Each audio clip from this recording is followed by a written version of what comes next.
5 sitting എംപിമാരെ വീണ്ടും മത്സരിപ്പിക്കാനും കൊല്ലത്ത് K N. ബാലഗോപാലിനെ സ്ഥാനാർത്ഥിയാക്കാനും CPM സംസ്ഥാന സെക്രട്ടേറിയറ്റിൽ തീരുമാനം. P K. Sreemathi, A. Sampath, M P. Rajesh, P K. Biju, Jose George എന്നിവരാണ് വീണ്ടും മത്സരിക്കുക. ചാലക്കുടി എം.പി. ഇന്നസെന്റും വീണ്ടും മത്സരിച്ചേക്കുമെങ്കിലും ഏത് സീറ്റ് എന്ന കാര്യത്തിൽ തീരുമാനം പിന്നീടാണ് ഉണ്ടാവുക. അതേസമയം പി. കരുണാകരൻ മത്സരിക്കില്ല. കോട്ടയം സീറ്റ് ഏറ്റെടുക്കണമെന്നും സെക്രട്ടേറിയറ്റിൽ അഭിപ്രായമുണ്ടായി. കൂടുതൽ വിവരങ്ങളുമായി വി അരുൺ ചേരുന്നു. അരുൺ, എല്ലാ മണ്ഡലങ്ങളെയും കുറിച്ച് ഒരു ധാരണ വന്നിട്ടുണ്ടോ? സ്ഥാനാർത്ഥികൾ ആരൊക്കെ എവിടേക്കാണ് മത്സരിക്കുന്നത് എന്ന് സംബന്ധിച്ച വിവരങ്ങൾ എന്തൊക്കെയാണ്? അശ്വതി, സിറ്റിംഗ് എംപിമാരുടെ കാര്യത്തിലാണ് ഇപ്പോൾ ഒരു ധാരണയായിട്ടുള്ളത്. കാസർഗോഡ് എം.പി. പി. കരുണാകരൻ ഒഴികെ 6 സിറ്റിംഗ് എംപിമാരും മത്സരിക്കും.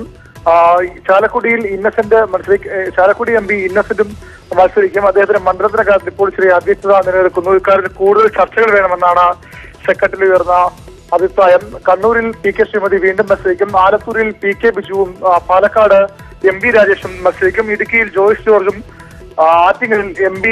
ആറ്റിങ്ങലിൽ എ. സമ്പത്തും വീണ്ടും മത്സരിക്കാനും തീരുമാനമായിട്ടുണ്ട്. കൊല്ലത്ത് സിപിഎം സംസ്ഥാന secretary K N. Balagopal സ്ഥാനാർത്ഥിയാകും. Kottayam seat കഴിഞ്ഞ തവണ ജനതാദൾ എസിന് നൽകിയതാണ്. ആ സീറ്റ് തവണ സിപിഎം ഏറ്റെടുക്കും.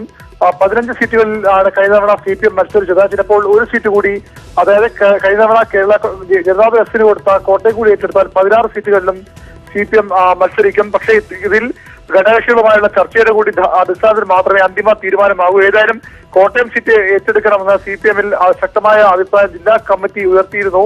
സെക്രട്ടേറിയറ്റിലും അത്തരം ഒരു നിലപാട് തന്നെയാണ്. കോട്ടയം സീറ്റ് എന്തായാലും സിപിഎം ഏറ്റെടുക്കും. ഘടകകക്ഷികൾക്ക് വിട്ടുകൊടുക്കുന്ന സീറ്റ് എന്ന കാര്യത്തിലാണ് ഇനി അറിയേണ്ടത്. ഒരുപക്ഷെ 16 സീറ്റിലും സിപിഎം മത്സരിക്കുന്ന സാഹചര്യവും ഉണ്ടാവും. ഉച്ചയ്ക്ക് ശേഷം വീണ്ടും സംസ്ഥാന സെക്രട്ടേറിയറ്റ് യോഗം ചേരും. അതിനാകും അന്തിമ സീറ്റുകളുടെ കാര്യത്തിൽ അന്തിമ ധാരണയുണ്ടാവുക.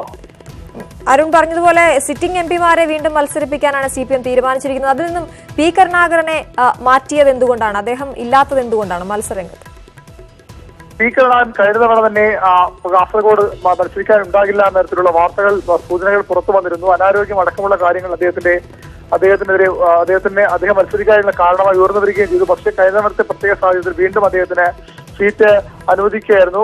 വലിയ പോരാട്ടത്തിനൊടുവിലാണ് അദ്ദേഹം ചെറിയ വോട്ടുകളുടെ ഇടതുമുന്നണിക്ക് വലിയ വേരോട്ടമുള്ള ഭൂരിപക്ഷമുള്ള മണ്ഡലത്തിൽ ചെറിയ വോട്ടുകളുടെ ഭൂരിപക്ഷത്തിനാണ് അദ്ദേഹം അന്ന് ജയിച്ചു കയറിയത്. അതുകൊണ്ട് തന്നെ കരുണാകരൻ മാറുമെന്ന അപ്പോൾ തന്നെ ധാരണയായിരുന്നു. ഇപ്പോൾ അനാരോഗ്യവും പറഞ്ഞു കേൾക്കുന്നു. അതുകൊണ്ട് തന്നെ പി. കരുണാകരൻ ഒഴിവായി. ബാക്കി സിറ്റിംഗ് എംപിമാരിൽ ഇന്നസെന്റ് ആദ്യം മത്സരിക്കാനില്ല എന്ന് പ്രഖ്യാപിച്ചതാണ്. പക്ഷേ അദ്ദേഹം പിന്നീട് നിലപാട് തിരുത്തി പാർട്ടി പറഞ്ഞാൽ മത്സരിക്കുമെന്നായി. ആലത്തൂരിൽ പി.കെ. ബിജുവിനെതിരെയും പ്രാദേശികമായ പാർട്ടി പ്രവർത്തകരുടെ വികാരമുണ്ടായിരുന്നു. പി.കെ. ബിജു എം.പി. എന്ന നിലയിലും അതുപോലെ മണ്ഡലത്തിൽ മുഴുവൻ സമയം ലഭിക്കുന്ന എന്ന തരത്തിലുള്ള പരാതികളുണ്ടായിരുന്നു. അതുകൊണ്ട് പി.കെ. ബിജുവിനെ ഒഴിവാക്കാൻ സിപിഎം ഒരു ഘട്ടത്തിൽ ആലോചിച്ചതാണ്. പക്ഷേ അവസാനം പി.കെ. ബിജു ഒരിക്കൽ കൂടി ഒരു അവസരം കൂടി ബിജുവിന് നൽകണമെന്ന അഭിപ്രായം ഉയരുകയും സെക്രട്ടേറിയറ്റ് അത് അംഗീകരിക്കുകയുമായിരുന്നു. അങ്ങനെയാണ് പി.കെ. ബിജു സ്ഥാനാർത്ഥി പട്ടികയിലേക്ക് വരുന്നത്. ശരി, പി. കരുണാകരൻ ഒഴികെയുള്ള 5 സിറ്റിംഗ് എംപിമാരെ വീണ്ടും മത്സരിപ്പിക്കാനാണ് സിപിഎം സംസ്ഥാന സെക്രട്ടേറിയറ്റിൽ തീരുമാനമായിരിക്കുന്നത്. ഉച്ചയ്ക്ക് ശേഷം സെക്രട്ടേറിയറ്റ് വീണ്ടും തുടരും എന്നും അറിയുന്നു. വി അരുണാണ് വിവരങ്ങൾ നൽകിയത്.